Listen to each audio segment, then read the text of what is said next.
Hi friends, எல்லோருக்கும் வணக்கம்.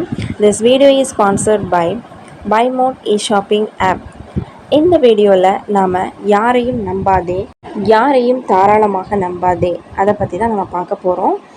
நம்ம வாழ்க்கையில் நம்ம எல்லா சூழ்நிலைகளிலுமே ஏதோ ஒரு விஷயத்துக்காக நம்ம ஒருத்தங்க சார்ந்திருப்போம். ஸோ அப்படி சார்ந்திருக்கும் பொழுது அவங்க ஒரு நம்பிக்கை துரோகம் பண்ணுறாங்க, நமக்கு எதிராக ஒரு விஷயத்த பண்ணும்போது அது ஒரு மிகப்பெரிய துரோகம் இல்லையா?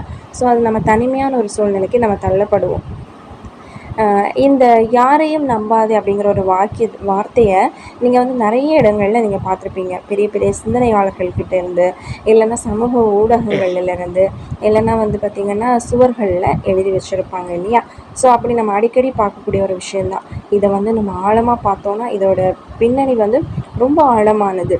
அதாவது நம்பிக்கையை ஒரு ஒரு வலிமை அளிக்கக்கூடியதாக இருக்கணும். ஒருத்தங்களை பலவீனப்படுத்துகிற மாதிரி இருக்கக்கூடாது.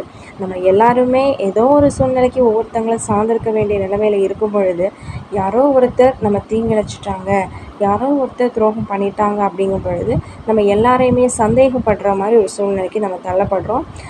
ஸோ நம்மக்கிட்ட உண்மையாக இருக்கிறவங்களையும் நம்ம நம்புறது கிடையாது. ஸோ முடிஞ்ச வரையிலும் யாருமே துரோகம் இழைக்காமல் உண்மையான அன்போடு செயல்பட்டீங்க அப்படின்னா இந்த சமூகம் கண்டிப்பான ஒரு நல்ல ஒரு சமுதாயமாக நமக்கு இருக்கும். அதே மாதிரி இந்த நம்ம எல்லாரையும் கண்மூடித்தனமாக ஈஸியாக நம்பிடக்கூடாது. அதுக்காக நம்ம அவங்கள ஆராய்ந்து பார்த்து தான் நம்ம பழகணும் அப்படின்னா கண்டிப்பாக முடியாத ஒரு விஷயம். ஏன்னா டைம் வேஸ்ட்டு. நம்மளால் அவங்கள உண்மையாக நேசிக்க முடியாது. மனிதனுடைய உள்ளம் பார்த்திங்கன்னா ரொம்பவே ஆழமானது. கடல் எவ்வளோ ஆழம் அதே மாதிரி ஆழமானது. ஸோ கண்டிப்பாக நீங்கள் அதுக்குள்ளே போய் குதித்து நீங்கள் கண்டுபிடிக்கணும் அப்படின்னு சொன்னால் கண்டுபிடிக்கவே முடியாது. எந்த மனுஷனையும் நீங்கள் சில பேர் சொல்லுவாங்க, நான் பார்த்தோன்னே அவங்களோட கேரக்டர் ஃபுல்லாக தெரிஞ்சுப்பேன். கண்டிப்பாக முடியாது. 10-15 வருஷம் கூட வாழ்கிற கணவன் மனைவிக்குள்ளேயே அண்டர்ஸ்டாண்டிங் இல்லாமல் எவ்வளோ குடும்பங்கள் சீரழிஞ்சு போயிட்டுருக்கு. அப்படி இருக்கும் பொழுது நம்ம பார்த்தோன்னே எப்படி கண்டுபிடிக்க முடியும்? அதுவும் ஒரு முடியாத ஒரு செயல் தான்.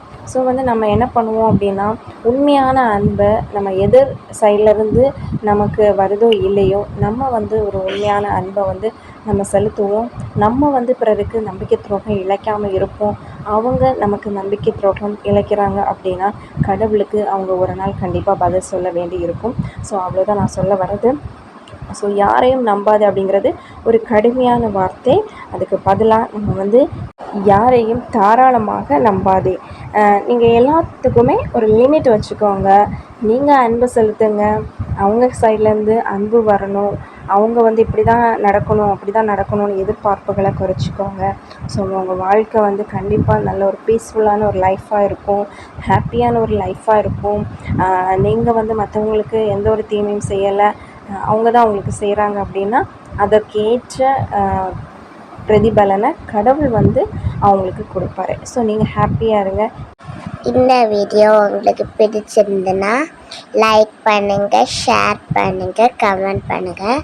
இந்த சேனலை சப்ஸ்கிரைப் பண்ணுங்கள். நன்றி.